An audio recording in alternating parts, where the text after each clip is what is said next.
I personally believe within 5 years, there will be no Taiwan issue. We'll resolve that. Nobody can stop China. In the past 3 days, you may know in Singapore, there is a so-called Shangri-La Forum. And many people noticed the first day of this year's forum, in the May 31st, the two ministers, defense ministers, met together, right? One is Defense Minister Austin from US, and another is Mr. Dong Jun from China. I think the media pay a lot of attention to this high-ranking meeting. And many people noticed during the dialogue between these two defense ministers, Taiwan issue is a very hot issue, very prominent issue. Mr. Dong Jun from Chinese side made it very clear, Taiwan is the real red line of China. Taiwan separatists and some people from outside the world, if they want to play the card of Taiwan, they got counterback from China. In recent months, people who pay attention to Taiwan issue should notice that this issue become hot again. And the very important reason is that Mr. Lai Ching-te, he delivered inaugural speech, right, in May 20th. In that speech, his position is very provocative to mainland China. He stressed on his point is that Taiwan and mainland China separated. Taiwan is a sovereignty. That's go beyond the bottom line of Beijing. That provocative gesture made Beijing very angry. You see some measure taken by Beijing. One is military exercise surrounding Taiwan. Another is some economic punishment and medium critics. And under this background, Lai Ching did not step back. He's still very tough. And behind him, some US politicians give him a support. So that makes the situation around Taiwan really dangerous. As you may know, Taiwan is part of China, and it traces back to many years ago. If you're interested in Chinese culture, you should know the story of three kingdoms. Right? In Chinese, we call it the 三国演义, the game of three kingdoms. And one of the kingdom is so-called Dongwu, and the leader of Dongwu, called Sun Quan, at that time, he sent his general ship to Taiwan and claimed the sovereignty of Taiwan. So this claim of sovereignty can trace back to nearly 2,000 years ago. But in modern history, because Qing dynasty defeated by Japan Empire in 1894, so-called 甲午战争, the war occurred in 甲午 year.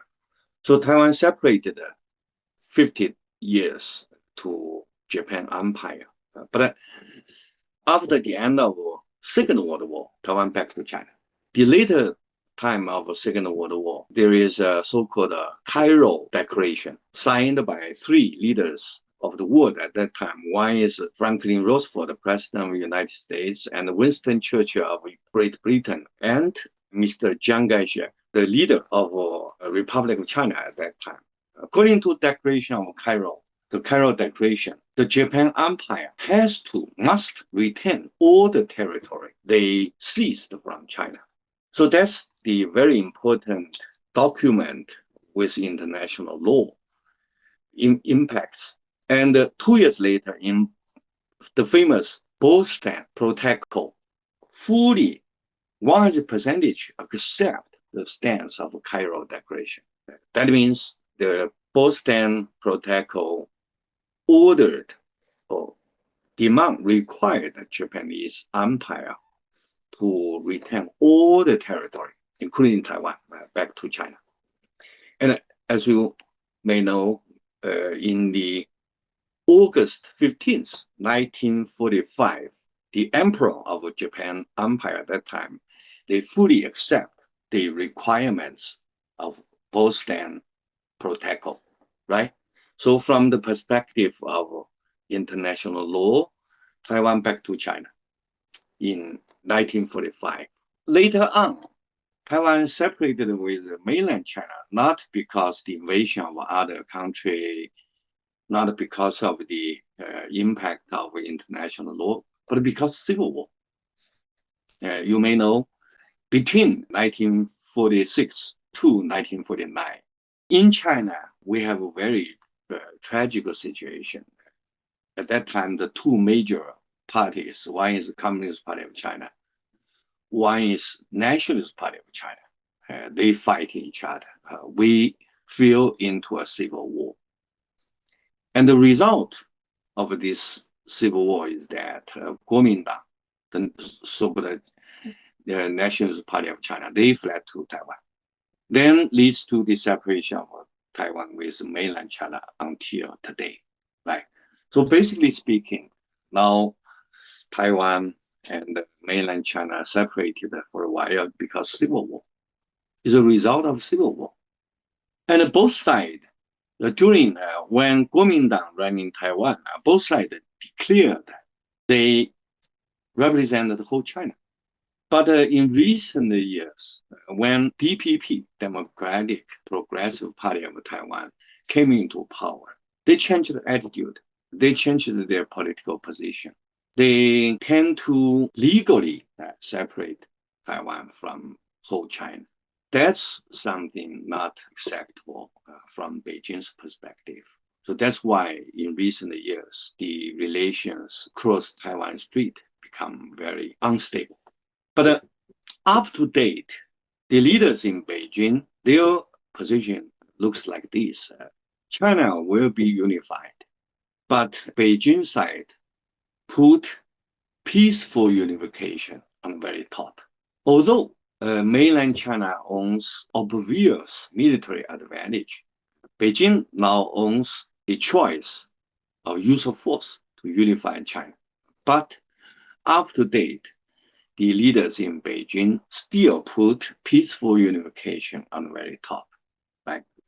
So that's the main reason why although the cross-Taiwan Strait relations has problem, but the situation around the Taiwan is still quite peaceful.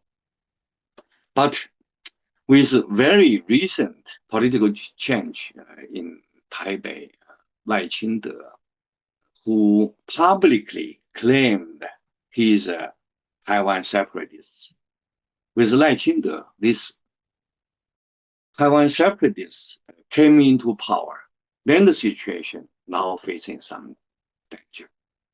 And makes things worse is that although Taiwan issue basically is an internal issue of China, because as I mentioned, is a result of the civil war.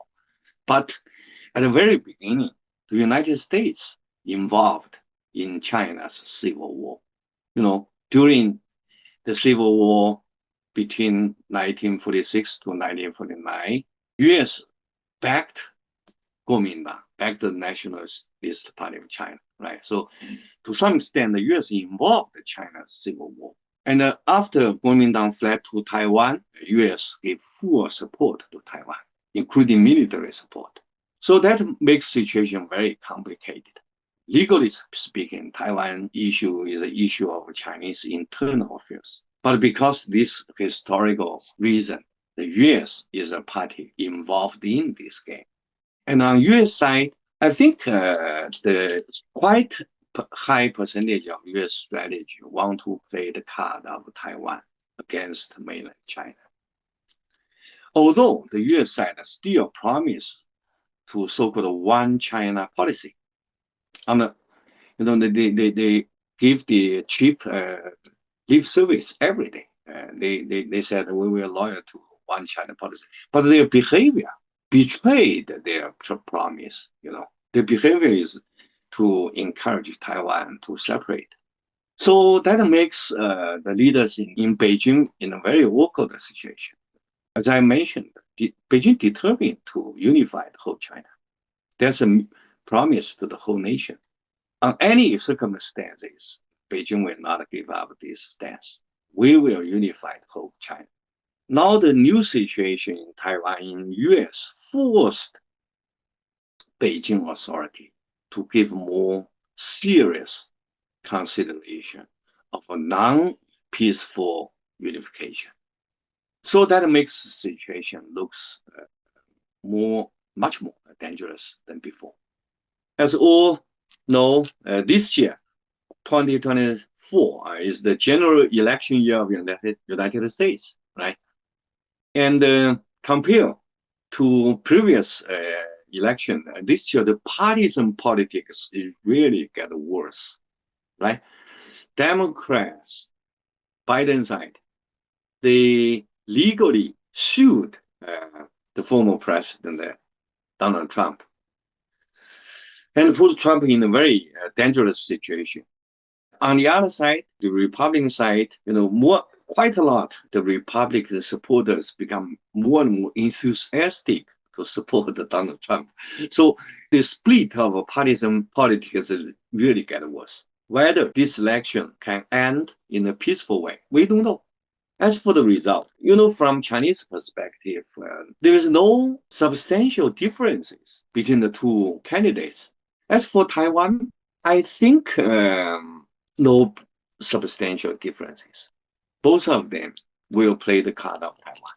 So both of them will lead to this result that they will force our leader in Beijing to make the decision in the near future.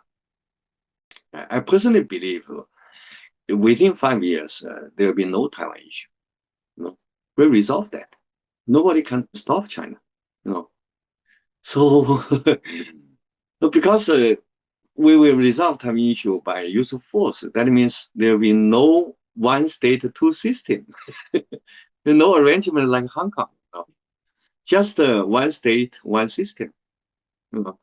So that will be the result. So Taiwan people looks funny. They refuse the one state, two system arrangement, right? That means finally they can only face in one fate, one state, one system. I think that's will be the future end.